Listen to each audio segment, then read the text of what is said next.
have human rights lawyer and Akbayan Party List first nominee, Attorney Chel Diokno. Magandang gabi. Magandang gabi sa inyo at sa lahat na nanonood. Attorney, thank you so much for joining us after that very long hearing. And it wasn't usual because we had the former president in the hot seat. First of all, as a lawyer, how did you find the interpellation of our senators? And what could you describe the power dynamic that shaped the whole discussion, being that we were interviewing a former president? Well, I think it was very clear that the senators who were in the camp or allied with the former president were doing everything they could to help him in the inquiry. To the point, I think, where they were bending over backwards in order to accommodate his request. Were you satisfied with the level of questioning of the senators, and what struck you with the interpellation?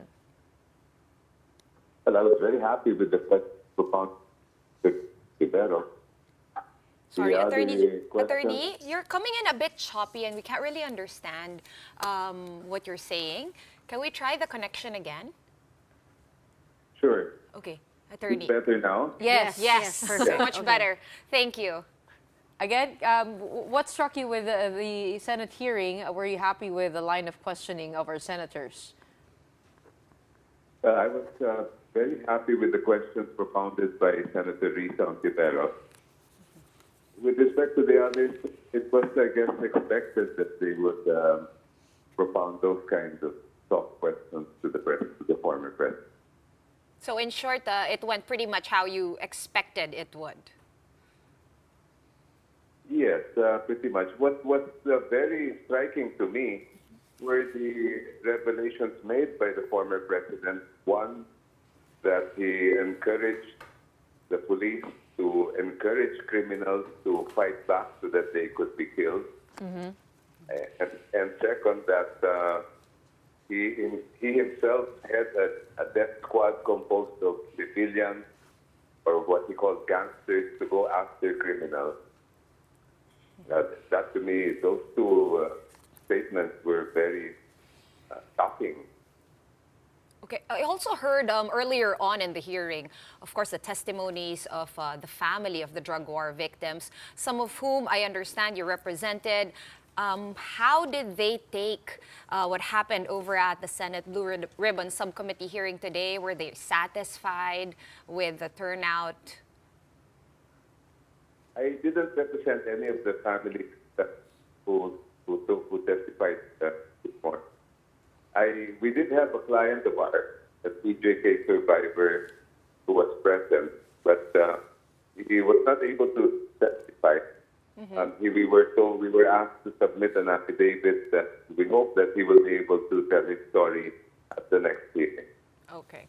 With what you mentioned about what the former president revealed, such as encouraging criminals to fight and to draw their guns, so that when they fight, the policemen could kill them. Does that give any culpability to the president? Could that be used in court? I mean, as a lawyer, could you guide us through? Is that already an admission to convincing, or could that be used against him by the ICC?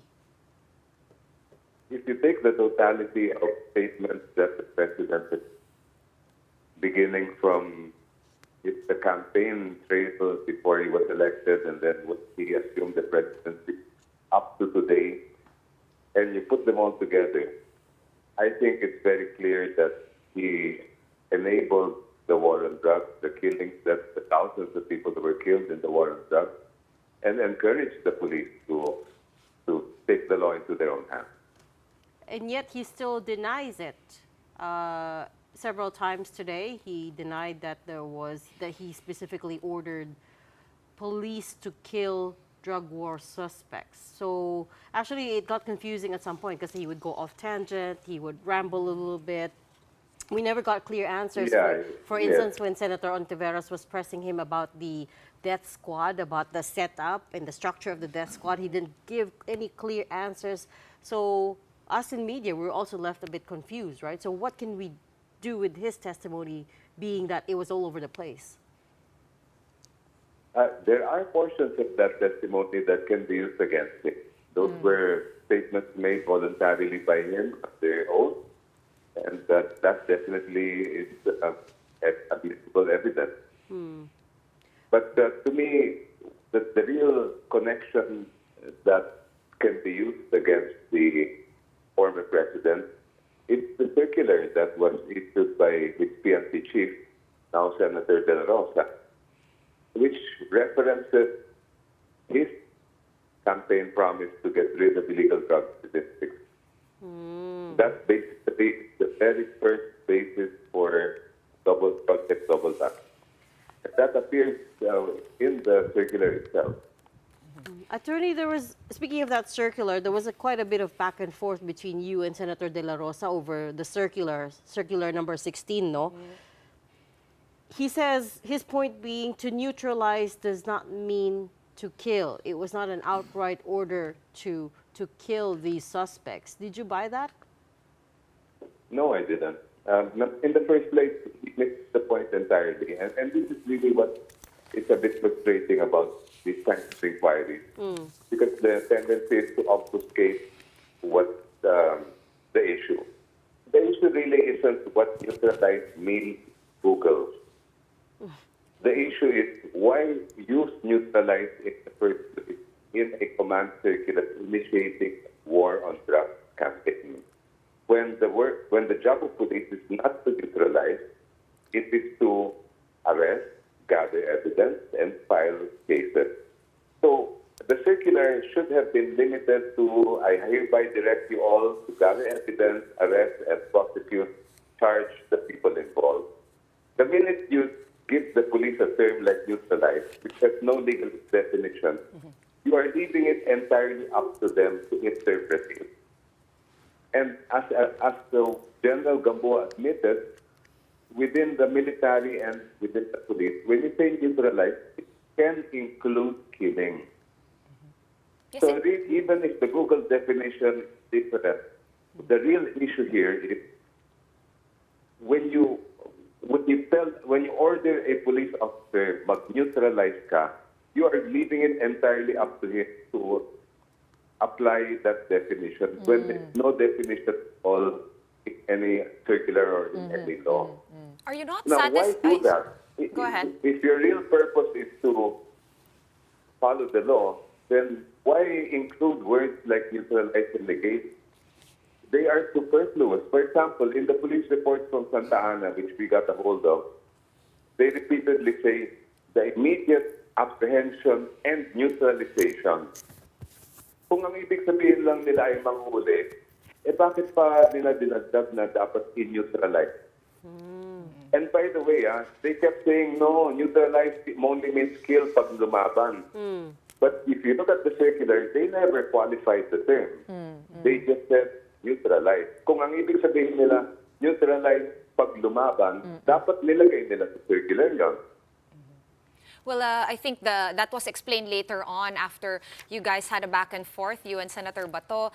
They said that because of these issues, they eventually in 2021 included a PNP definition of the term neutralize. But as you pointed out, but that is only after moot and academic. That is only after 20,000, at least 20,000 Filipinos were killed.